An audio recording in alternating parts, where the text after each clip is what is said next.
What's going on, everyone? So there has been a ton of talk in regards to Nikola Vucevic and the Lakers maybe potentially working something out to acquire him. Reports came out that the Lakers touched base and inquired about Nikola Vucevic. So far, nothing has happened, at least at the time of recording this video. Maybe while you're watching this video, maybe it gets done. Lakers could really use it. Got another 5-game homestand, so it'd be nice to, if you were ever going to make another trade, now would be a great time. But Jake Weinbach proposed a trade to land Nikola Vucevic, give us kind of an idea of what that would shape up to be, what that would look like. So let's go over that, and then we'll break it down. And of course, I want to hear your thoughts and opinions. So let me know down in the comments below. Make sure to like the video and subscribe to the channel. So per Jake Weinbach, he says a trade idea between the Lakers and the Bulls. Lakers, Nikola Vucevic. The Bulls, Rui Hachimura, Christian Wood, and 2 second-round picks. Vucevic is reportedly a serious target for the Lakers, plus salaries would match up perfectly. Chicago is fielding offers on the veteran center. So again, Lakers could make a push, try to go and acquire Nikola Vucevic. Gives you a legit, 2010 guy that can make plays out of the post. It's kind of one of his biggest values, in my opinion. His ability to stretch the floor, for one, and he's shooting the lights out, but also his ability to make plays out of the post, right? You can run your offense through him at times. It's one of his very underrated attributes that people don't really talk about a lot. And I do think that that's something that's very warranted, right? Especially if you can spread teams out, his ability to stretch the floor. You got Anthony Davis, on the weak side, dump it down, make plays, get fancy with it, right? Plus, JJ can run different schemes on the offensive side of things. It could really open some stuff up for the Lakers offensively. Defensively, obviously, Nikola Vucevic isn't this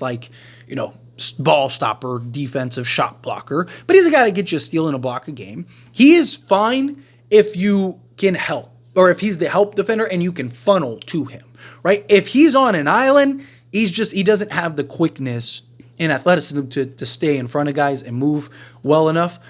He can on certain matchups, but a lot of these quick Western guards, if they just blow him by guys every night, right? He's going to be stuck on an island.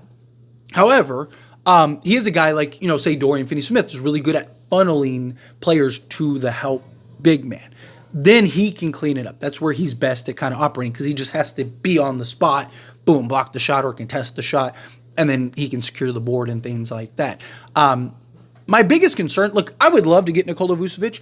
I think it is another real ceiling raiser guy. I mean, he's the best center available right now.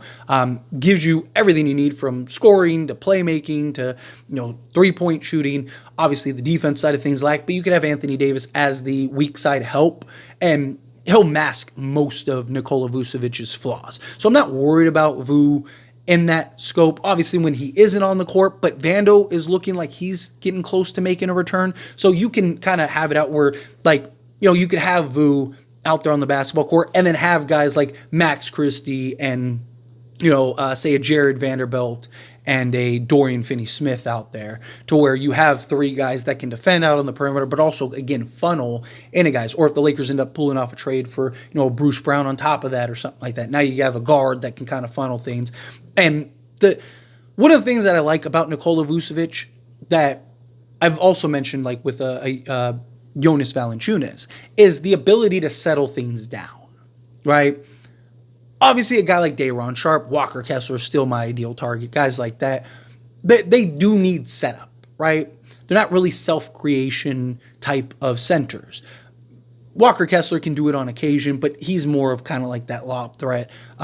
He'll grow and develop. I'm not really worried about him if the Lakers were to land him. But with Nikola Vucevic, what you get, same thing with a Jonas Valanciunas, is you get a guy that can create for himself. And so you can settle things down when things are kind of getting a little sporadic or guys aren't hitting shots, and all teams go through it, but Lakers feel like they go through it more than often, right? You have these spurts where you just can't score the basketball, right? Nothing's falling, can't get anything going. Well, it'd be nice to have a guy that you can just dump the ball down to, and he can just go to work around the rim, right? He can just go and operate from the mid-range, get to the basket, take guys off the dribble, kind of just, score around the rim from either shoulder. That's something that I think really could help the Lakers in a lot of ways. My biggest concern about Nikola Vucevic, this is really the only concern I have. Would it be a big concern? I don't know. It's kind of one of those things you'd have to wait and see. But LeBron James would have to play the 3 full time, right? Because at that point, Anthony Davis and Nikola Vucevic, yeah, you could scatter them at the 5, so LeBron could play some minutes at the 4, but it's tough. You're going to have probably 30 minutes a game of both Vu and Davis at the 5 and the 4, or 25 minutes or whatever, where the two of them are going to be on the court together. So you're gonna have LeBron playing probably 20 minutes minimum at the 3 spot, right?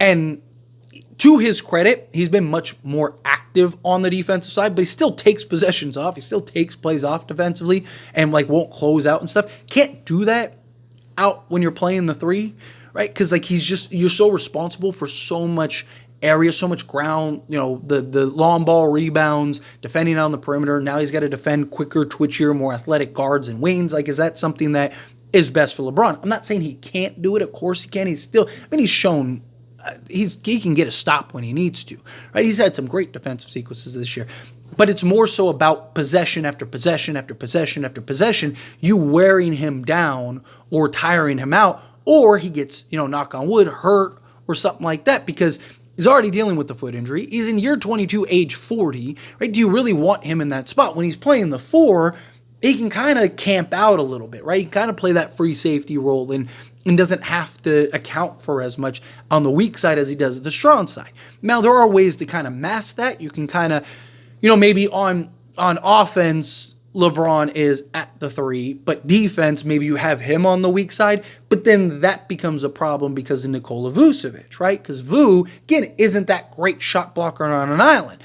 The beauty of having Anthony Davis alongside Vu is, again, he can come over and be that help defender. He's also quick enough, long enough, and big enough to get out on the perimeter. So if he comes to help and they kick it out, he can still, because he's just long enough, he can get up there and kind of affect the shot at least. Where, LeBron, again, at times he doesn't even try to close out. Yeah, he could be the help defender at the rim, but he's going to go help, and then he's not going to go close out, right? So that becomes a problem too. Or he's worried about the closeout, so he kind of camps in the middle, and then you get a bucket at the rim or something like that. It's just, again, you'd have to kind of figure it out. Maybe it won't be a problem. Again, it's one of those things you have to wait and see. Maybe LeBron is able to handle it, right? Or maybe you are able to scatter guys enough, or maybe you kind of just do this positionless defensive scheme or whatever, right? There's ways to kind of figure stuff out. And again, like I said, LeBron's been more bought in recently than he has been pretty much all of last year and, a good half of the season this year. But look, I don't care who you get. Now, you could get Vucevic and Brandon Ingram or whatever. I don't even think the Lakers could realistically get that, but just argument's sake, just humor me, right? If LeBron James isn't healthy, it doesn't matter, right? You're not winning anything. So that's where my concern lies, is you wearing him down or him just kind of being, just hurt and dealing with nagging foot injury because you kind of amplified the exertion that he has to put out on a nightly basis. And then we get to the playoffs and he's kind of hobbled again, or he's on one leg. Now, you could argue if you put enough talent around, right? Again, if you get a Bruce Brown, right? If you get, honestly, if you were to get a Bruce Brown, I would bring Reeves off the bench. Personally, that's just me. Because a Bruce Brown and Dorian Finney-Smith could help take pressure off of LeBron out on the perimeter. Now LeBron could defend the 3rd best guy rather than potentially the 1st or 2nd best guy, right? It just, you take pressure off of LeBron. And between Nikola Vucevic, Anthony Davis, and LeBron James, you have more than enough offensive firepower on the interior. Dorian Finney-Smith can knock down the 3 ball, as we've seen. So you got that perimeter threat, as well as Bruce Brown. He had his best years. Again, just using Bruce Brown. It could be Malcolm Brogdon, be anybody, right? Insert the guard that you want. I'm just using Bruce Brown as an example because that's the guy that I prefer. But Bruce Brown, sticking with that example, his best shooting seasons were alongside Nikola Jokic, right? So you got to imagine that saw it alongside LeBron and AD and potentially a Vucevic could really change things for him and his shooting. If he can just be serviceable, then I think you have more than enough offensive versatility there.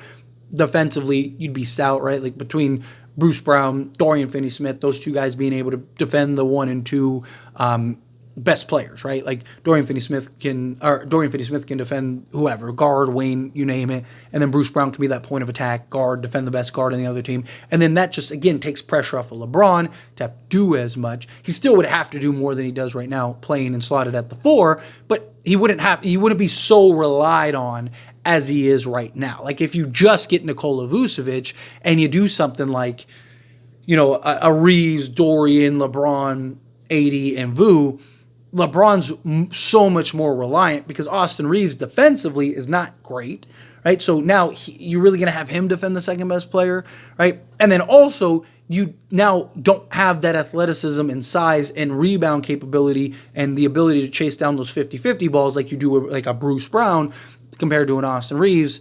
Again, LeBron's going to have to account for a lot more of that. So it's just things to kind of keep in mind.